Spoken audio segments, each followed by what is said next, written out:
In the mountains of Central Asia, there's a child whose face defies history. He speaks a Turkic language. He lives as his ancestors have for centuries. But his cheekbones echo Mongolia, and his eyes, those pale, emerald eyes, whisper of Europe. How can this be? The Kyrgyz people are no strangers to movement. For centuries, they've followed the wind across the steppe, through snow, through empire, through silence. But hidden beneath their skin lies something even more ancient, a genetic code unlike any other in Central Asia, or anywhere else on Earth. And when we begin to unlock that code, we find not one ancestry, but two. Not a single root, but a convergence of civilizations.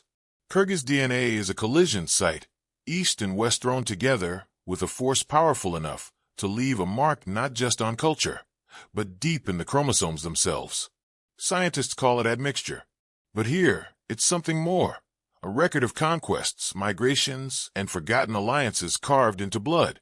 Roughly 2/3 of the Kyrgyz genome points east, to Siberia, to Mongolia, to the ancient forests where the first Turkic languages began to take form. The remaining third? West Eurasia, Indo-European lands, the realm of Bronze Age herders, Iranian-speaking farmers, and the legendary Scythians. But this blend is not balanced evenly. Because when you look closer, when you separate the DNA passed down by mothers from that passed down by fathers, a deep asymmetry reveals itself. The majority of Kyrgyz men today carry a single ancestral signal, R1A1, a Y chromosome lineage traced back to the Indo-European warriors of the steppe. It's the same haplogroup found in Slavic countries, in parts of Iran, in the blood of ancient chariot riders. In some Kyrgyz tribes, more than 60% of men share it, a silent echo of a powerful founding lineage. Yet their maternal DNA tells a different story. Most Kyrgyz women descend from East Asian lines. Mitochondrial haplogroups D4, C, and G, inherited only from mothers, connect them not to Europe, but to the ancient peoples of Northeast Asia, to tribes that once lived in the shadow of the Altai and the edge of the Gobi.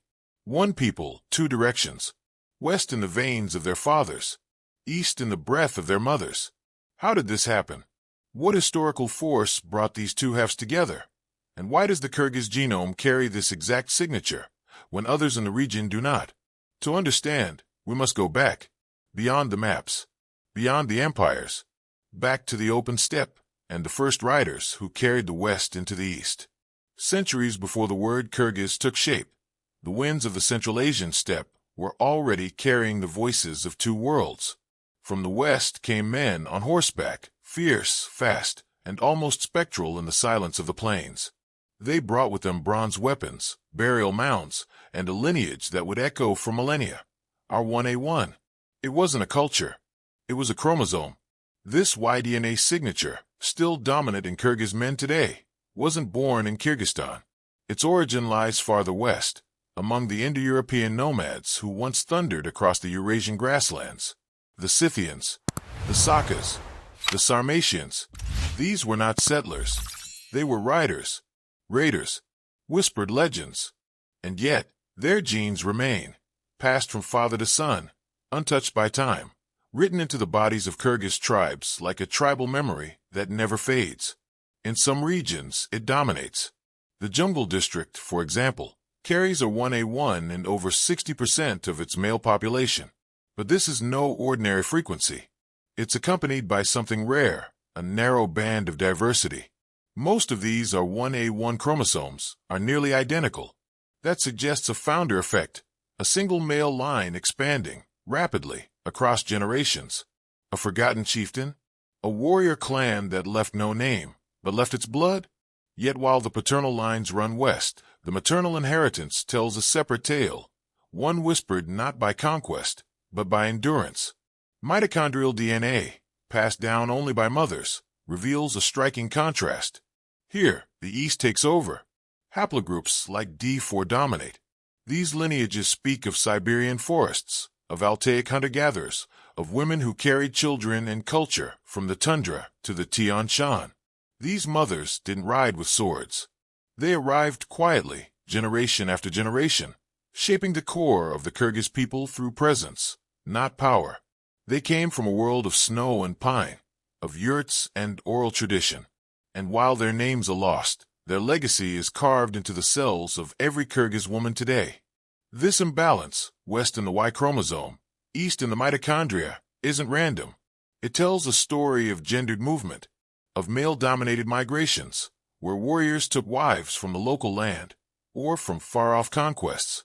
It tells of a society where paternal lines could rise and fall with the fortunes of war, but maternal lines flowed steadily from the east, stitching generations together with quiet continuity. The result is a rare genetic mirror. Men descended from Indo-European horse lords, and women descended from ancient Siberian clans. In most populations, such a divide would have blurred over time, but in the Kyrgyz, it remains clear, as if time itself chose not to smudge the edges. This is not just ancestry. It's the architecture of identity, a double helix shaped by two opposing winds. And still, the question deepens. Who were the first to blend these threads? And what world existed before the East and West ever collided? Long before the Kyrgyz bore their name, the lands they now call home were already saturated with memory. Across the ancient steppe, long-extinct tribes once moved like smoke between river valleys and mountain passes. They left no written language, but their legacy survives in the genomes of the people who came after.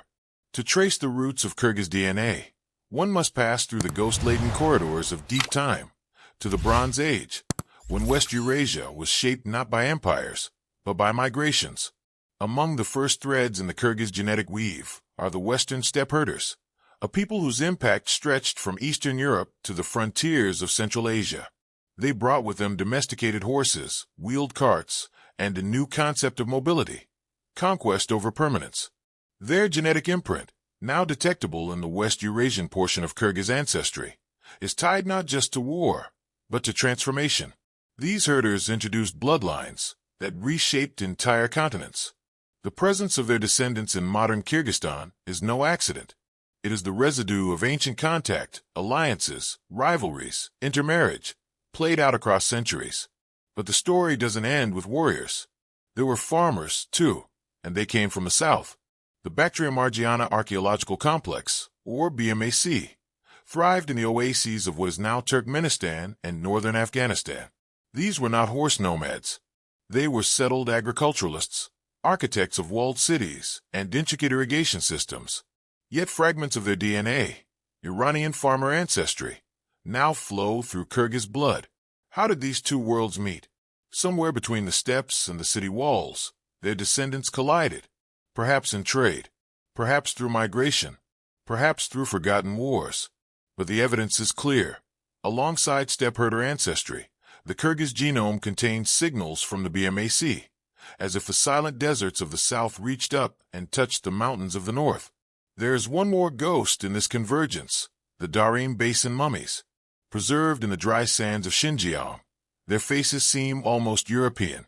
Their garments resemble those of Bronze Age nomads, though separated by geography and time.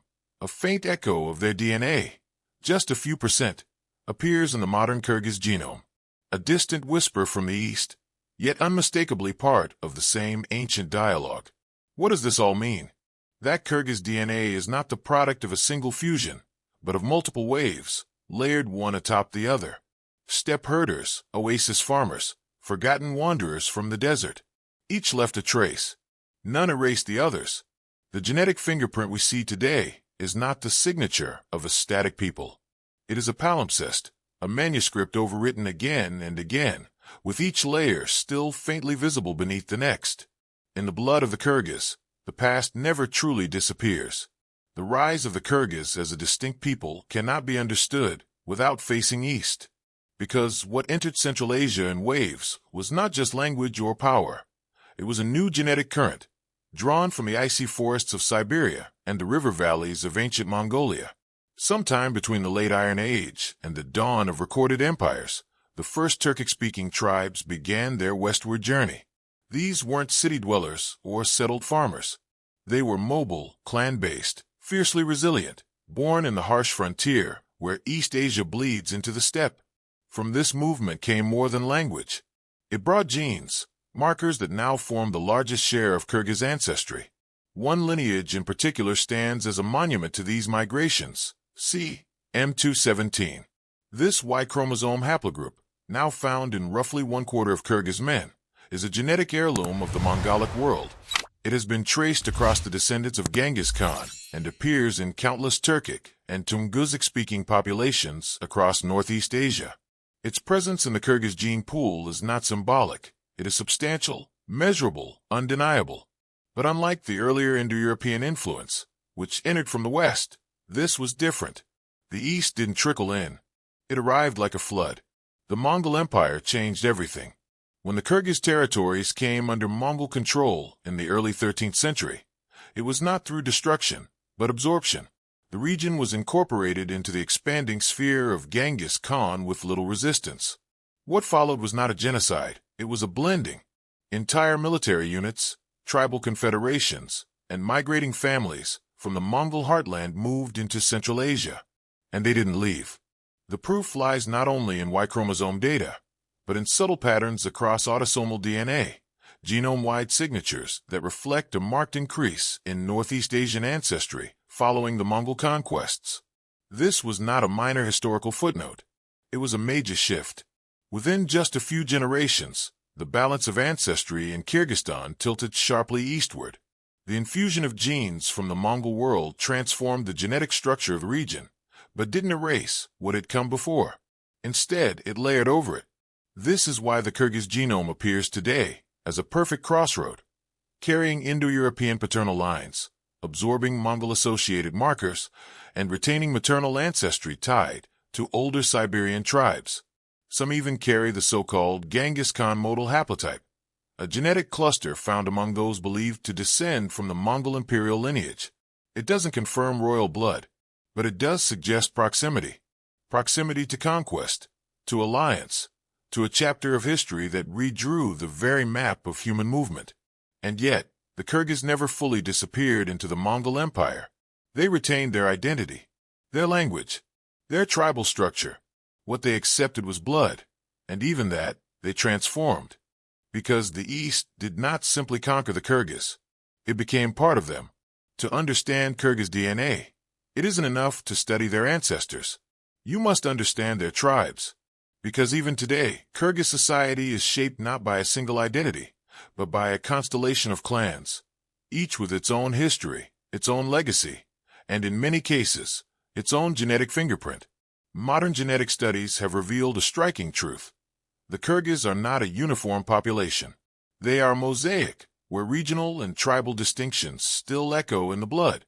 Some communities, particularly those in southern regions and border zones, display elevated levels of West Eurasian ancestry, approaching 50% in some cases. Others, especially those descending from more isolated or conservative lineages, carry as much as 80% Northeast Asian genetic material. This variability isn't accidental. It reflects a long-standing structure, where separate clans experience different waves of contact, migration, and marriage over centuries. And while language unified them, genes preserved the past. Even within the same geographic area, two Kyrgyz individuals may trace their lineage to entirely different origins. One might descend from a Mongol military division settled during the 13th century. Another may carry the legacy of a BMAC-descended farming group absorbed during the Silk Road's golden age. This internal diversity is part of what makes Kyrgyz DNA so difficult to generalize and so scientifically valuable. It also helps explain the unusual clinal patterns seen in recent genetic mapping. When plotted on a principal component graph, a visual map of ancestry, the Kyrgyz do not cluster tightly. Instead, they stretch across a gradient between East and West Eurasia, forming a genetic continuum. This reflects what researchers now call the Turkic line, a spectrum of ancestry running from pure Siberian sources to highly admixed Central Asian populations. The Kyrgyz fall in the middle of this line, but they are not alone there. They form a bridge, genetically close to Kazakhs and Uyghurs in some respects, yet also linked to Indo-Iranian groups through certain ancient signals. Still, what sets them apart is not just their position on the map, but their tribal structure, which has allowed distinct genetic lineages to persist within a single ethnic umbrella. In effect, the Kyrgyz genome is not a single story, but but an anthology. Each clan carries a chapter, each region a variation, and each individual a fragment of a broader, older epic. It is this tribal architecture, layered, preserved, and resistant to erasure, that explains why genetic diversity within the Kyrgyz can rival that of entire nations. Their bloodlines did not merge into a single stream. They ran parallel, intertwined, and together they created a nation that holds, within its DNA, the memory of many worlds. Genetics doesn't just reveal where people come from. It also reveals who they stand apart from. The Kyrgyz are often spoken of alongside their neighbors, Kazakhs, Uzbeks, Tajiks, Uyghurs, bound by geography and, at times, by shared history. But when seen through the lens of DNA, their differences become striking. Among Turkic-speaking groups, the Kazakhs are their closest genetic relatives. Both peoples descend from nomadic traditions, shaped by the same winds that once drove herds across the steppe. They shared deep ancestral components from Northeast Asia and Western Eurasia. But even here, subtle divergences emerge. The Kazakhs, in many lineages, carry a higher proportion of Mongolic Y DNA, particularly haplogroup C, often exceeding half the male population in certain tribes. Among the Kyrgyz, that same lineage is present, but less dominant. Instead, the Kyrgyz retain a stronger hold on our 1A1, the Indo-European paternal marker, particularly in highland populations. It's a shift in balance, not in ancestry, but in emphasis. Then come the Uzbeks, Turkic in speech, but culturally and genetically more rooted in the legacy of sedentary civilization. Their DNA reveals a deeper connection to the Iranian world, BMAC ancestry, Middle Eastern haplogroups like J2, and stronger Caucasoid features in both genome and phenotype. Some Uzbek populations carry less East Asian ancestry than the Kyrgyz, especially in regions like Bokhara and Samarkand, where Persian cultural dominance endured for centuries. Despite a shared Turkic language family, the gene flow tells a more complicated story. Uzbeks absorbed the East, but did not become it. The Tajiks take this contrast even further. As an Indo-Iranian people with no Turkic linguistic base, they stand genetically apart from the Kyrgyz. The average Tajik genome contains a vast majority of West Eurasian components, often 80% or more, with only minimal Northeast Asian input. Their paternal haplogroups lean heavily toward J, R1b, and other lineages tied to Western Asia. The steppe may have passed over them, but it did not settle in their blood. Then there are the Uyghurs, the cultural cousins across the Chinese frontier, linguistically Turkic, geographically adjacent, and genetically blended. Here, the line blurs. In many Uyghur communities, particularly in Xinjiang, East Asian and European ancestries mix almost evenly. Like the Kyrgyz, they occupy the genetic middle ground. But the proportions vary more drastically among Uyghur subgroups, shaped by centuries of trade along the Silk Road and intermarriage with Han, Persian, and Indo-European populations. Where the Kyrgyz reflect the legacy of mobility and altitude, the Uyghurs reflect the imprint of urban oases and empire. And beyond all of them, at the farthest end of the spectrum, are the Han Chinese, East Asia's largest population. With over 95% East Asian genetic ancestry and virtually no Western Eurasian admixture, their genome serves as a reference point, the eastern anchor of the Eurasian continent. Compared to them, the Kyrgyz are a different category altogether, not purely Eastern, not purely Western, but a hybrid zone, shaped by both, claimed by neither. This is what sets the Kyrgyz apart. Not isolation, but intersection. Their DNA doesn't align cleanly with any single neighbor. It overlaps, bends, defies. And that defiance, that refusal to be genetically simple, is what makes them a true outlier in Central Asia. Within the depths of the Kyrgyz genome lie quiet signatures, not of conquest or civilization, but of survival. Some clues don't shout, they whisper. Hidden among the more dominant lineages and grand ancestral signals, scientists have discovered genetic traces that speak not of war or migration, but of climate, adaptation, and long-forgotten environments. One of these markers involves a gene known as TRPM8. This isn't a lineage-defining haplogroup. It doesn't link the Kyrgyz to Scythians or Mongols. Instead, it regulates sensitivity to cold, a subtle genetic adjustment tied to life at altitude, in thin air and biting winters. High frequencies of cold adaptive variants in TRPM8 among Kyrgyz populations suggest something remarkable, that the pressures of their mountainous terrain have shaped not just their way of life, but their physiology. Over generations, natural selection favored those who could thrive in extreme seasonal climates, where warmth is rare and endurance determines legacy. But cold tolerance isn't the only unexpected inheritance.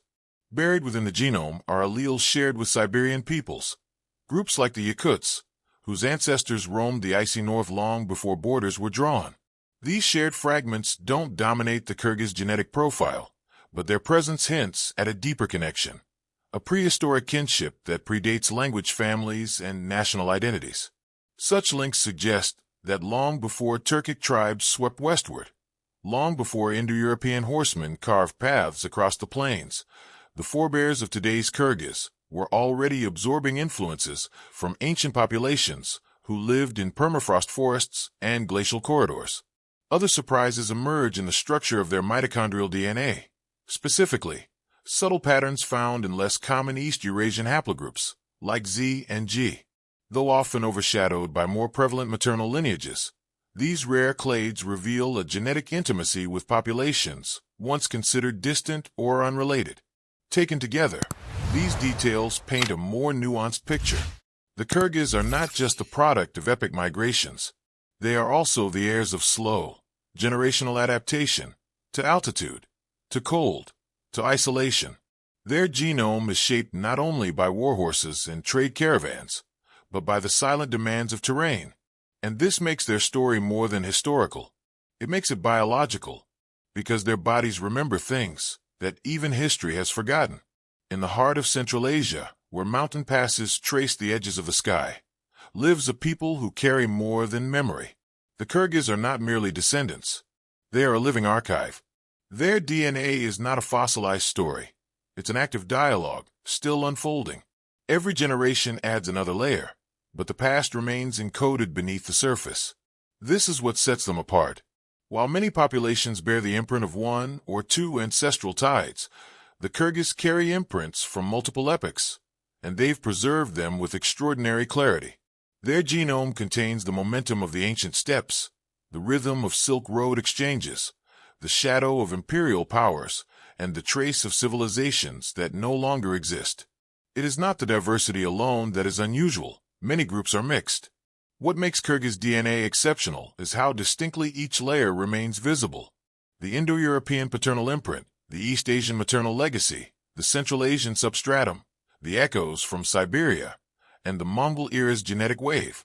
None have fully overwritten the others. It is as if time refused to simplify them. They are not East. They are not West. They are the fold where those worlds met, bent, and fused without vanishing. Even their physical geography mirrors this duality. The Kyrgyz inhabit a land that is both open and remote, a corridor and a stronghold. Here, migrations passed through, but also settled. Here, empires reached, but often receded. And here, a culture survived by carrying within it the contradictions of every tribe that came before. This is why their genetic story matters, because it holds answers to questions beyond ancestry. It reveals how history operates beneath awareness, through blood, through inheritance, through silent transmission. It shows how migrations don't just shape borders. They shape people. Entire populations become vessels for forgotten movement. In the Kyrgyz, that movement never fully stopped. Their DNA is not a conclusion. It's a continuum. It tells us that identity can be layered, that heritage can hold opposites, and that the past survives, not only in texts or ruins, but in living bodies. So the next time someone asks who they are, they could say Turkic. They could say Central Asian. But the truest answer is this. We are the meeting point. We are the memory of the steppe. And in our bones, history still speaks.